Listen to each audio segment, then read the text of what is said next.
আজকের এই প্রতিবাদ সমাবেশের সম্মানিত সভাপতি উপস্থিত রয়েছে সংসদের প্রধান উপদেষ্টা শহীদ জনাব নাসিরউদ্দিন আহমেদ পিন্টুর সহধর্মিনী কল্পনা রাবি, মঞ্চে উপবিষ্ট রয়েছে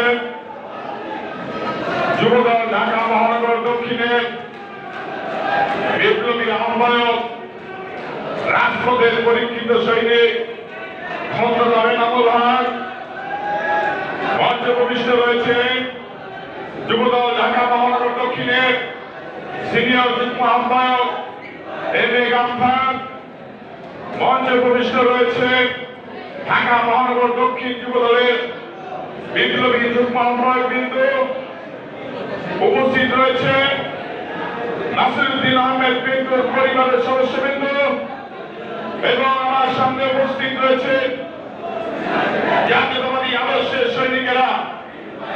বক্তব্যের শুরুতে জাতীয়তাবাদী যুবদল ঢাকা মহানগর দক্ষিণের পক্ষ থেকে আপনাদের দিকে আগমন শুভেচ্ছা বিপ্লবী অভিনন্দন।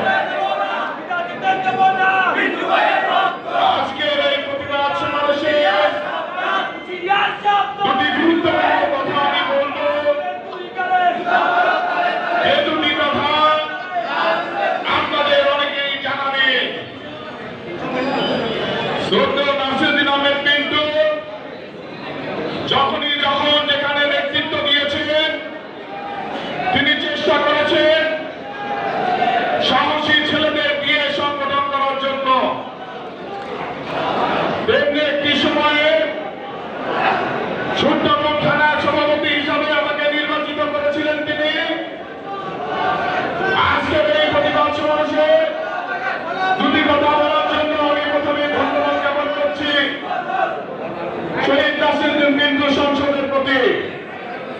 প্রিয় সাথী বন্ধুগণ, নাসিরউদ্দিন পিন্টু কারাগারে থাকা অবস্থায় 2013 সালে আমিও যখন কারাগারে ছিলাম, ঘুম থেকে ফিরে এসে কারাগারে যখন দেখলাম পিন্টু ভাই যখন শুনলো আমি কারাগারে এসেছি, উনি তখন 10 ছেলে নিজেই আসলো, এসে আমাকে দেখে আমার সাথে কথা বললো যে তোর ভাগ্য ভালো, তুই জীবিত অবস্থায় এখানে এসেছিস।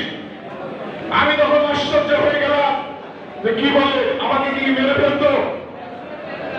পরবর্তীতে জানতে পারলাম আমার সাথে আরো 4 জনকে গুম করা হয়েছে, তারা এখনো কারাগারে ফিরে আসেনি, তারা আজও ঘুমিয়ে রয়েছে। প্রিয় সাথী বন্ধুগণ, নাসিরউদ্দিন পিন্টুকে দেখলেই আমরা সাহস ফিরে পেতাম।